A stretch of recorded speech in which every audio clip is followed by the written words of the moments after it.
Yale's Skull and Bones, the number 322, George W. Bush and John Kerry, and the secretive world that shaped U.S. politics for over a century. All that and more. Welcome to Whispers of the White House. Hello, my wise listeners.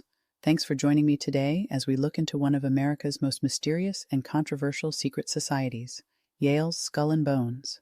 This is Whispers of the White House, and I'm your host, Dr. Heather Wisdom. Without further ado, let's jump in. They call it the Brotherhood of Death. Its members have gone on to become presidents, CEOs, Supreme Court justices, CIA directors, and media moguls. But what really happens behind those closed doors at Yale's High Street tomb? What is the true meaning of the mysterious number 322, and why does it seem to follow these men throughout their careers? Even more chilling, we'll explore possible connections to the sudden death of journalist Tim Russert, a man whose questions about skull and bones may have led him down a dangerous path. Plus, we revisit the viral moment when University of Florida student Andrew Meyer was infamously tased for daring to ask John Kerry about his skull and bones connections. Was it just bad timing or something more sinister? To understand Skull and Bones, it's important to look at its origins. Founded in 1832 at Yale University by William Huntington Russell, who was an American educator and politician. He graduated from Yale in 1833 and later established the New Haven Collegiate and Commercial Institute, a military-style school. Russell also served in the Connecticut state legislature and was a strong abolitionist. Alphonso Taft was an American jurist and politician. After graduating from Yale in 1833, he pursued a legal career and later served as U.S. Secretary of War and U.S. Attorney General. Taft was also the father of William Howard Taft, the 27th President and 10th Chief Justice of the United States. The society was established following a dispute among Yale's debating societies over the Phi Beta Kappa Awards and was inspired by German secret societies. Other founding members include Frederick Ellsworth Mather, a Democratic member of the New York State Assembly, Phineas Timothy Miller, an American physician, George Ingersoll Wood, an American clergyman, and Adam Joel Silkwood, an American administrator. This elite secret society was established to cultivate future leaders in industry, politics, and the military. Members, known as Bonesmen, are selected each year from among Yale's most promising juniors, with only 15 chosen each year. The society meets in a windowless, mausoleum-like structure on Yale's campus known as the Tomb. Inside, initiates are said to take part in bizarre rituals, including lying in a coffin and confessing their deepest secrets. They're asked to confront their mortality and solidify their loyalty to the Brotherhood above all else, even above family, religion, and country. Here's where it gets interesting. Many members of the Skull and Bone Society claim it's all just college fun, essentially a glorified fraternity initiation. However, if that's the case, why have so many of its members gone on to hold significant power in American society?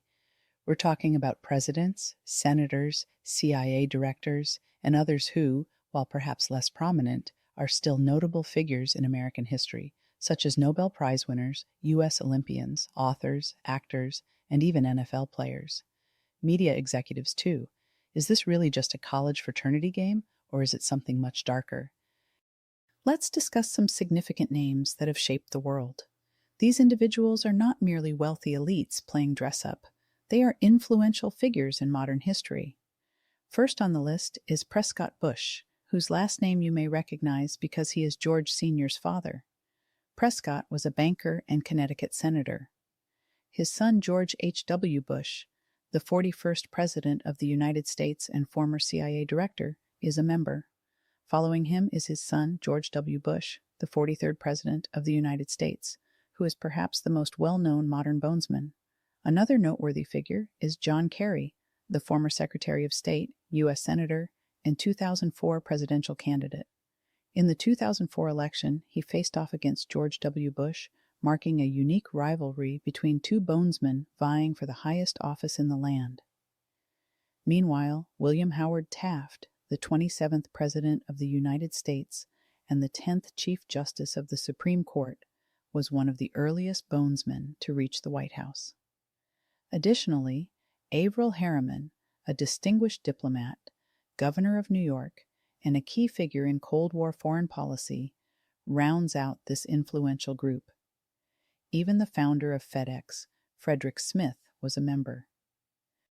The list continues with powerful bankers, media executives, and heads of intelligence agencies.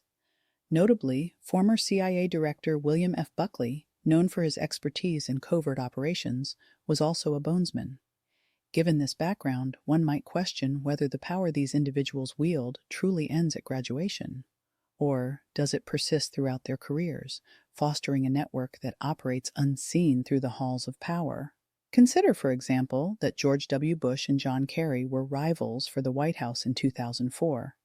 Yet when asked on live television about Skull and Bones, both provided the same unsettling response: "It's so secret we can't talk about it." This odd synchronicity raises a thought-provoking question. Is it merely coincidence, or is there collusion at play? Let's talk about the rituals, the stuff movies and conspiracy theories are made of. The rituals of Skull and Bones are considered some of the most mysterious and controversial aspects of the society. Members officially describe them as just silly college traditions, but leaked accounts from former bonesmen, journalists, and investigative reports indicate that the rituals may be far more intense, bizarre, and psychologically significant. The initiation ceremony is the most well-documented and notorious ritual within Skull and Bones. New members, known as neophytes or initiates, must undergo a symbolic experience of death and rebirth. This involves several key elements, including the coffin ritual, where the initiate lies down inside a real coffin, symbolizing their death to the outside world and signifying a departure from their former identity. Senior members chant prayers, incantations, or secret mantras, often in Latin or cryptic languages, enhancing the ritual's mystique. Once the coffin ceremony is complete, the initiate is deemed reborn into their new identity as a lifelong member of Skull and Bones, with their old self considered dead, thus binding them to the society for life. During the ritual, initiates may also be required to confess their most intimate secrets, darkest fears, and past sins in front of all members, which critics argue could serve as a form of blackmail, ensuring their loyalty. Additionally, some accounts suggest that initiates must strip naked as part of a symbolic shedding of their old selves, a practice common in many rites of passage within secret societies and fraternal orders. Ultimately, this initiation ritual aims to create a psychological bond between members. Through the themes of death, rebirth, and the sharing of personal secrets, the initiate's loyalty to the group is solidified, echoing similar themes found in Masonic rites. One of the most infamous images associated with Skull and Bones is the collection of skulls reportedly kept inside the Tomb, the group's building at Yale University. A highly controversial claim suggests that members of Skull and Bones, including Prescott Bush, the grandfather of George W. Bush, stole the skull of Geronimo, the Apache leader, from Fort Sill, Oklahoma, and brought it to the Tomb. It is said that initiates are asked to swear oaths of loyalty to the group while in the presence of skulls or bones, often placing their hands on them. Some reports allege that members drink wine, blood, or another symbolic elixir from a skull, a practice that resembles rituals from ancient warrior cults and secret orders, drawing comparisons to traditions seen among the Knights Templar and other esoteric groups. The use of skulls in these ritualistic settings has ancient roots, symbolizing mortality, the afterlife, and secret knowledge.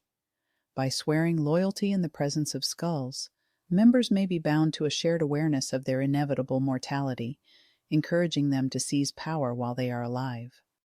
When new members join Skull and Bones, they are assigned nicknames or code names that they use throughout their time in the society. These names are often symbolic, humorous, or ironic. Members receive names that may reflect their physical characteristics, behavior, or historical figures. For example, George H.W. Bush's nickname was reportedly Magog, which symbolizes the biblical enemy of Israel, while another member was called Long Devil due to his height. Some members have names inspired by literary, mythological, or biblical figures. This practice holds significance similar to Masonic traditions, as adopting a new name signifies shedding one's old identity. In many esoteric societies, the act of renaming represents a fresh start, and is often viewed as a form of enlightenment or ascension to a higher state of knowledge or power. One of the most controversial aspects of the Skull and Bones initiation ritual is the confession ceremony, where initiates are required to share their most intimate personal secrets, failures, and embarrassing moments. Seated in a circle with their fellow bonesmen, each initiate must disclose embarrassing, intimate, and often sexually explicit details about themselves. This process is intended to serve as a form of purification, bringing the initiate closer to their new brothers. Critics argue that this practice functions as a psychological tool for control. If a bonesman were to betray the society, their deepest secrets would be known by other members, creating leverage for potential blackmail.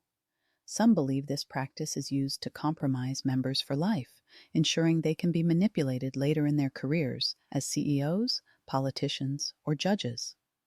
Others contend that the ritual fosters absolute trust among members, as each individual becomes bound to the group through shared vulnerability.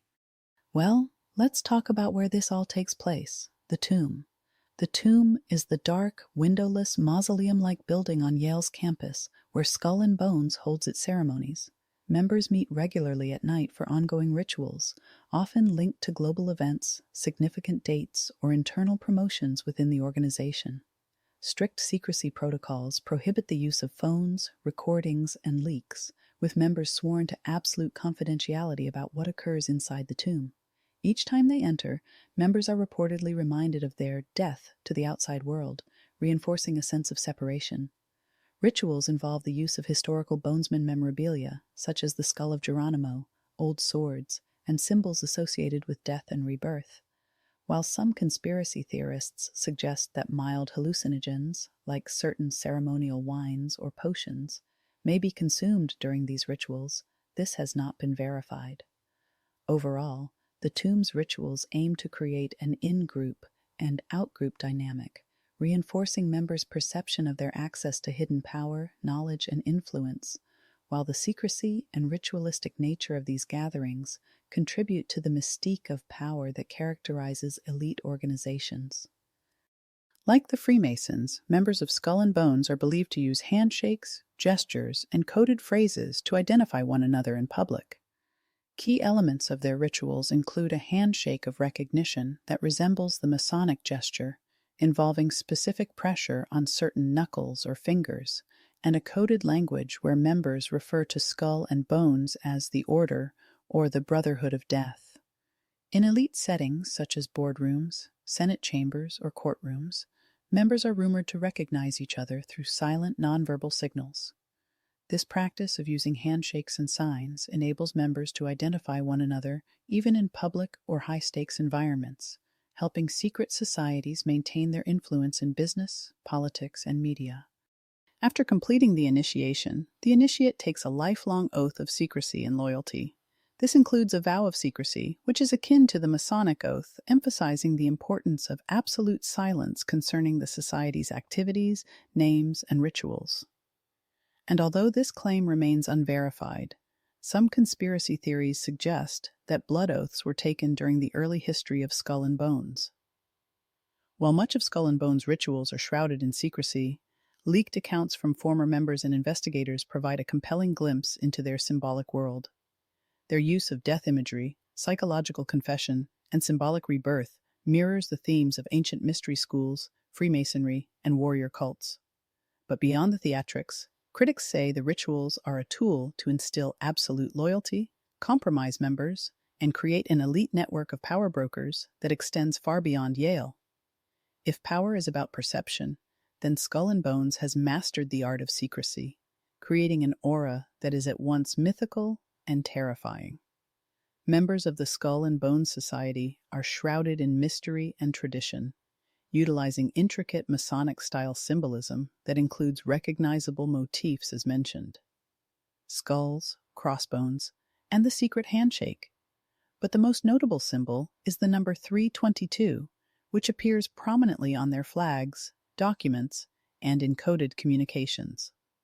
The significance of 322 in the context of Yale's Skull and Bones secret society has sparked intense speculation, debate, and a myriad of conspiracy theories for decades. One of the most widely accepted interpretations suggests that 322 refers to the death of the famed Greek orator Demosthenes, who met his end in 322 BC. Renowned for his staunch defiance against powerhouses like Macedonian King Philip II and his successor, Alexander the Great, Demosthenes became a symbol of resistance. According to historical accounts, when he found himself cornered by his enemies, he took the drastic step of ending his life with poison, a desperate act that underscores the struggle against oppressive forces. This connection to Demosthenes may serve as a powerful emblem of the concepts of defying tyranny and taking control of one's destiny. It resonates with the broader idea of elite secret societies positioning themselves as the unseen architects of power behind societal norms.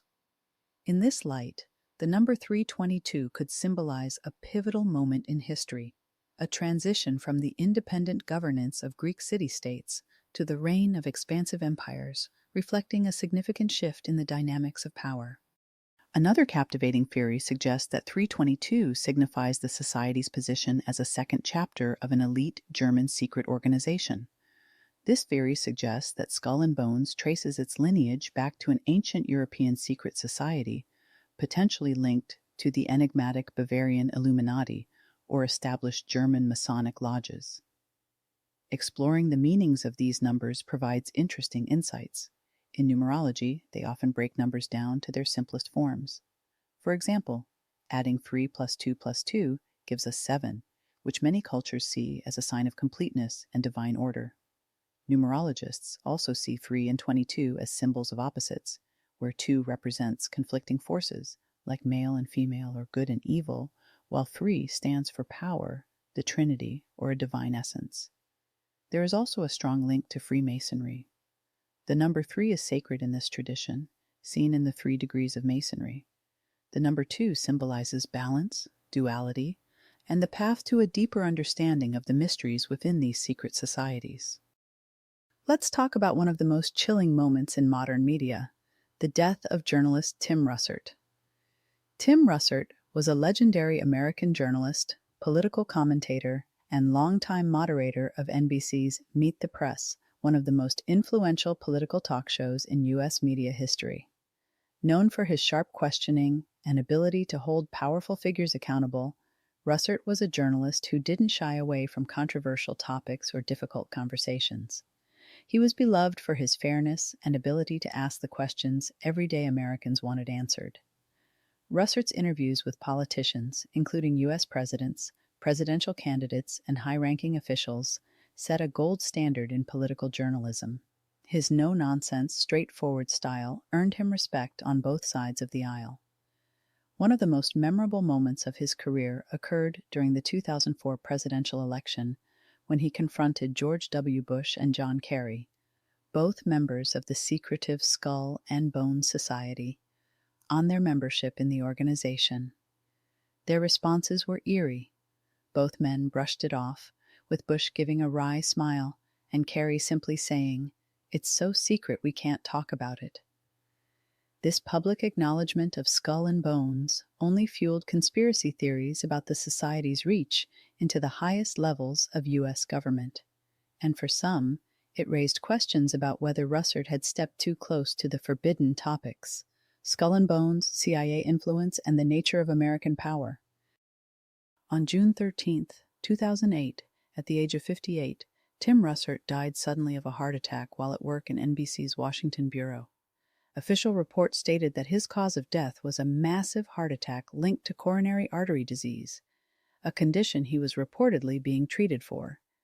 But for many, the timing of Russert's death seemed suspicious. He was, at the time, one of the most influential media figures in America, particularly in political journalism. His ability to publicly question elites and hold them accountable was seen as a threat by some in power. Russert's death, according to medical examiners, was due to a plaque rupture in his coronary artery. His death was ruled natural. However, whispers of conspiracy began to surface almost immediately. Theories suggest that Russert's death was far from natural. One of the most persistent and chilling conspiracy theories surrounding Tim Russert's death is the belief that the CIA may have been involved, possibly using a covert assassination weapon developed during the Cold War. In 1975, during the famous Church Committee hearings, Congress exposed the CIA's covert weapons and assassination programs, revealing an infamous weapon known as the heart attack gun. This weapon was said to work by shooting a small, nearly undetectable frozen dart made of poison that would penetrate the skin, often leaving only a tiny red dot, no larger than a mosquito bite. The dart would then melt, releasing a lethal toxin capable of inducing a heart attack, and medical examiners would attribute the death to a natural heart attack since the poison was virtually undetectable. The heart attack gun became a symbol of the CIA's ability to eliminate enemies without raising suspicion, and its existence was confirmed during the Church Committee hearings. While CIA operatives claimed it was developed solely as a defensive tool, many conspiracy theorists believe it has been used to silence journalists, political dissidents, and whistleblowers.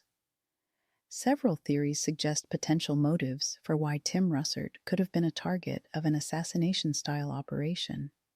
One key reason is that he was one of the few mainstream journalists bold enough to question both presidential candidates, George Bush and John Kerry, about their membership in Skull and Bones during the live TV interviews.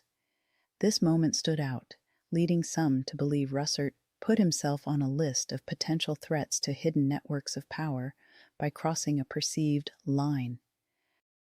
So did the CIA actually kill Tim Russert? This question has sparked debate and speculation. Some people point to various pieces of evidence to support the idea that a covert intelligence agency may have been involved in his death. One of the main points is the CIA's heart attack gun. Some whistleblowers have alleged that the heart attack gun is still in use within modern intelligence operations. They claim that it has been upgraded with advanced toxins, poisons, or even bioelectric pulses that could trigger cardiac arrest. This idea has fueled further speculation about Russert's death. Russert's death was sudden and unexpected.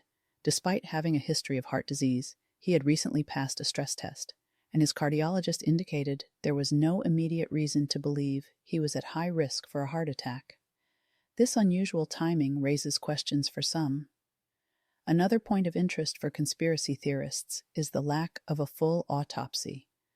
Medical records attribute his death to a heart attack resulting from coronary artery disease, but the absence of an autopsy leaves some room for doubt regarding the true cause of his death.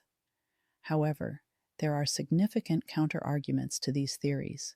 Medical professionals who reviewed Russert's case noted that sudden heart attacks are not uncommon in individuals with pre-existing heart disease. His doctors were aware of his condition, and factors like stress can exacerbate coronary artery disease, making natural causes a likely explanation. Skeptics point out that, while the existence of the heart attack gun was acknowledged in 1975, there is no direct evidence to suggest it was ever used on Russert.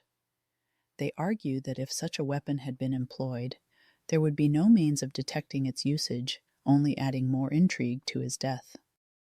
Conspiracy theories aside, Tim Russert left behind a powerful legacy.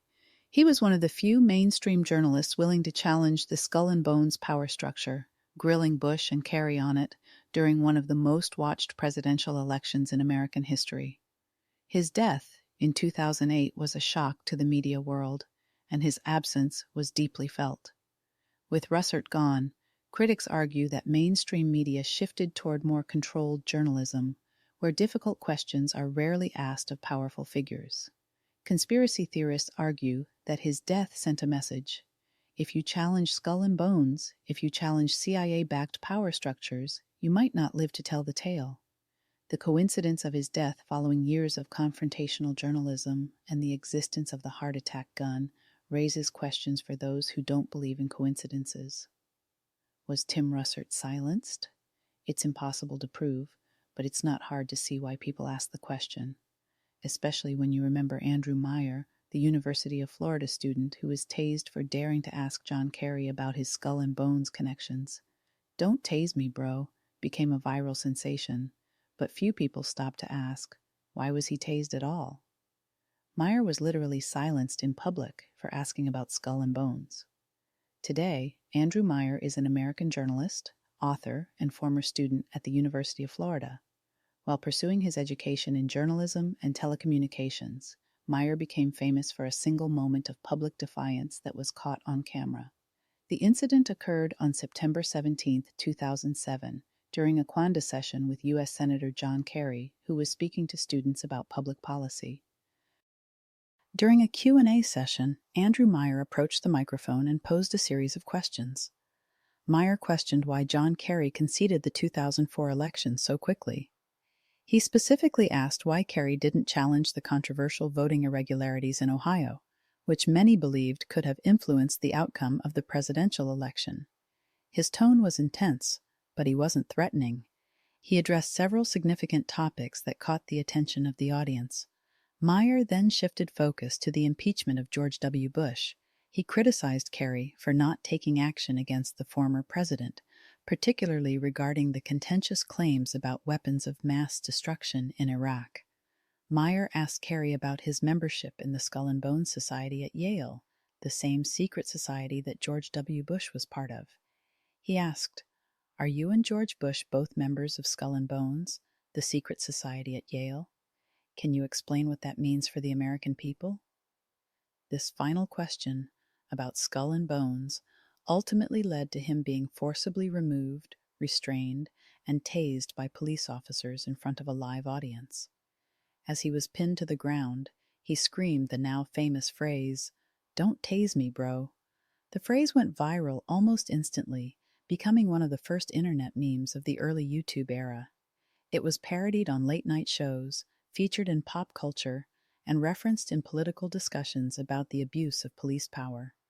But for Meyer, this was no joke.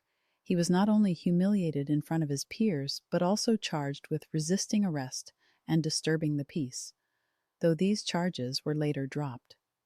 The story, however, is far more sinister than a viral meme. The real question is, why was he tased for asking about Skull and Bones? And why did the police intervene? Initially, Meyer's questions were seen as pointed but not disruptive. However, after he mentioned Skull and Bones, police officers approached him from both sides. They began to grab him, and a clearly shocked Meyer exclaimed, "What did I do? Get off me! I'm not doing anything!" At this point, the officers pulled him away from the microphone, creating a scene in front of the entire auditorium. Meyer pleaded with the officers, asking them to let him go and leave peacefully. While pinned to the ground by multiple officers, Meyer famously yelled, "Don't tase me, bro! Don't tase me!" His pleas went ignored. A loud electric buzz was heard, and his body convulsed from the shock of the taser. This moment was captured on multiple student cell phones, and the video was uploaded to YouTube, becoming one of the most viral clips of 2007. The catchphrase, "Don't tase me, bro," became a cultural touchstone, but few people stopped to question the reason for the arrest. Many point to the moment Meyer asked Kerry about Skull and Bones as the trigger for the incident. The mention of Skull and Bones was not just a random question. It was a direct challenge to the secretive network of power that the organization represents. Since both John Kerry and George W. Bush were members of Skull and Bones, many speculated about whether this secret brotherhood influenced the 2004 election process.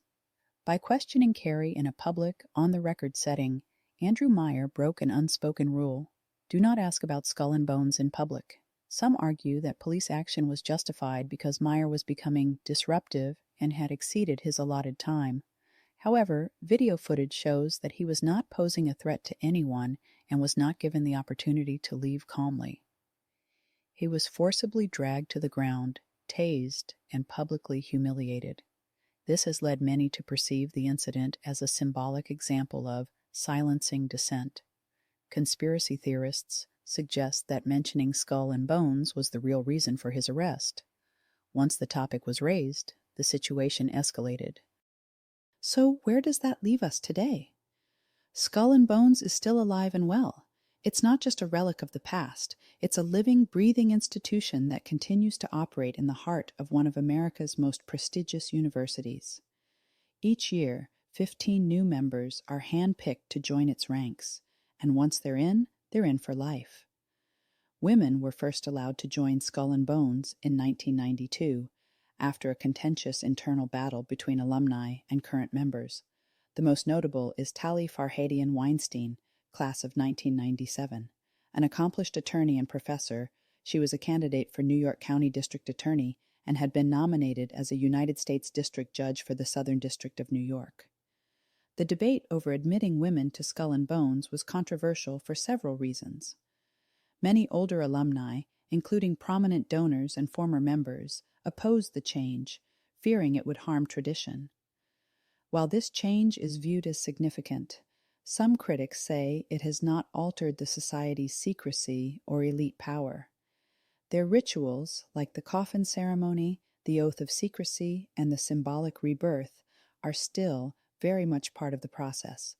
And while the society has modernized in some ways, allowing women and diversifying its membership, its core mission hasn't changed. Skull and Bones exists to identify, recruit, and groom future power players. It's a network that doesn't just open doors, it builds them. Presidents, CIA directors, Supreme Court justices, bankers, media executives, they all have one thing in common: access to Skull and Bones' network of influence.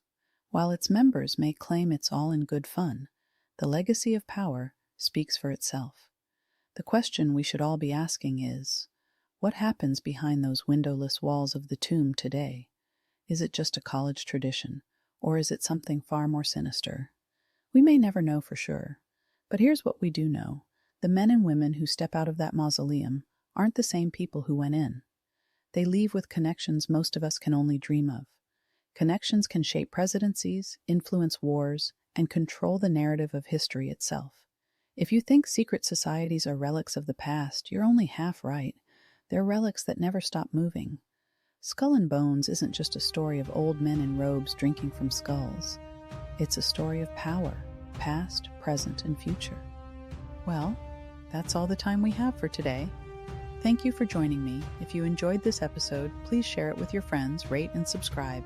And don't forget to check out my other shows, The Wisdom of Sex and Tales on the Couch.